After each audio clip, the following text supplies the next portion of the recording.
भारत की राजनीति का वो धुरंधर जिसने हिंदुस्तान की सियासत में एक बड़ी तब्दीली लेकर के आया है, जो पार्लियामेंट हो या सड़क हो बेबाक होकर के अपनी बात को रखता है। जब वो सड़कों पर अपनी बात को करता है तो मुल्क की सारी मीडिया के कैमरे उसकी तरफ घूम जाते हैं। जब वो पार्लियामेंट के अंदर आवाज को उठाता है, चाहे वो वक्त का हुक्मरां ही क्यों ना हो, मगर वो भी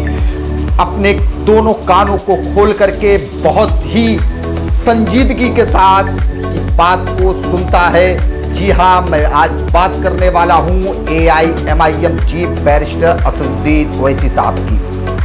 बैरिस्टर असदुद्दीन ओवैसी साहब हिंदुस्तान के वो लीडर हैं कि हिंदुस्तान की राजनीति में दल कोई भी हो, उसका लीडर उनका नाम लेकर के सियासत में अपने मकाम को हासिल करना चाहता है, खास करके मुस्लिम लीडर। वही हाल आप देखिए इमरान प्रतापगढ़ी, जो कि शायर से नए नए लीडर हुए हैं, उन्होंने भी अपना मकाम, चाहे बिहार का असेंबली इलेक्शन रहा हो,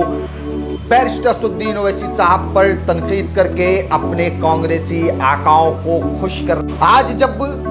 MIM पार्टी उत्तर प्रदेश में 100 सीटों पर लड़ने का ऐलान किया तो एक साथ सारी पार्टियां ओवैसी साहब की ऑल इंडिया मजलिस इत्तेहादुल मुस्लिमीन के पीछे पड़ करके एक सुर में जनता के बीच भ्रम फैलाना शुरू कर दिया कि MIM बीजेपी की बी टीम है, MIM के आने से भारतीय जनता पार्टी कामयाब हो जाएगी।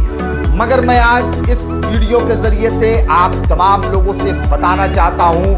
कि आज जो लोग कहते हैं कि MIM बीजेपी की बी टीम है, MIM के आने से भारतीय जनता पार्टी को फायदा होगा, ये सरासर गलत और बेबुनियाद चीजें हैं। ये सारी चीजें कांग्रेस, समाजवादी और मुल्क की मुख्तलिफ नामनिहाद सेक्युलर जमातें अपनी नाकामियों को छुपाने के लिए इस तरीके के प्रोपेगेंडे जनता के बीच में ला रहे हैं। मैं आपके दरमियान में 2 लोकसभा और उत्तर प्रदेश की विधानसभा चुनाव के बारे में बताना चाहता हूं कि 2014 के इलेक्शन में मजलिस इत्तेहादुल मुस्लिमीन की सिर्फ 3 सीटों पर चुनाव लड़ी, मगर उसके सबसे बड़ी कांग्रेस पार्टी जो कि इक़्तिदार में थी, उसको भी नरेंद्र मोदी के सामने अपने घुटनों को टेकना पड़ा। वहां पर कोई MIM पार्टी ने चुनाव नहीं लड़ा था, मगर उसके बाद भी कांग्रेस नाकामयाब हुई। दूसरा इलेक्शन 2017 का उत्तर प्रदेश का असेंबली का इलेक्शन की उत्तर प्रदेश में 2 बड़े क्षेत्रीय दल, एक कांग्रेस पार्टी उत्तर प्रदेश और दूसरा समाजवादी पार्टी ने अलायंस करके इलेक्शन को लड़ा और नारा दिया कि काम बोलता है। जनता के बीच में ये बताने की कोशिश की गई कि ये नौजवानों का गठबंधन है, मगर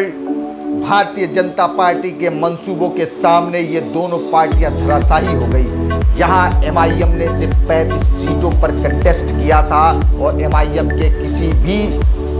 कैंडिडेट की वजह से कोई भी बीजेपी का उम्मीदवार कामयाब नहीं हो पाया। तीसरा इलेक्शन पार्लियामेंट का अगर उत्तर प्रदेश की बात की जाए तो यहाँ समाजवादी और बसपा उत्तर प्रदेश की दोनों बड़े क्षेत्रीय दलों ने मिल करके अलायंस करके इलेक्शन लड़ा,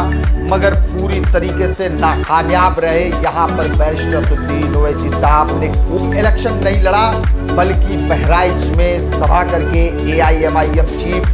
बैरिस्टर असदुद्दीन ओवैसी साहब ने कहा कि बीजेपी को जो दल हराते हैं उनको वोट करिए। जबकि सच्चाई ये है कि आज मुल्क की तमाम पार्टियां वो भारतीय जनता पार्टी के दरमियान में एकदम बौनी साबित हो गई है। इन तमाम पार्टियों के पास कोई स्ट्रेटजी, कोई रणनीति नहीं है बीजेपी को रोकने की।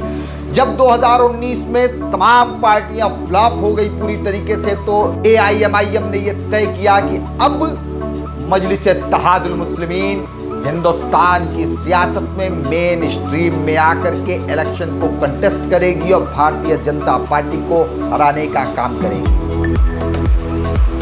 सच तो यह है कि आज जिस तरीके से बैरिस्टर असदुद्दीन ओवैसी साहब के ऊपर जो इल्जामात लगाए जाते हैं, या तो उनका नाम लेकर के शोहरत बटोरने की कोशिश की जाती है, या तो उनका नाम लेकर के तमाम दल अपनी नाकामी को छिपाते हैं, मगर सच्चाई ये है कि आज हिंदुस्तान के अंदर अगर कोई भारतीय जनता पार्टी को हरा सकता है तो वाहिद और वाहिद AIMIM पार्टी है, मजलिस-ए-इत्तेहादुल मुस्लिमीन।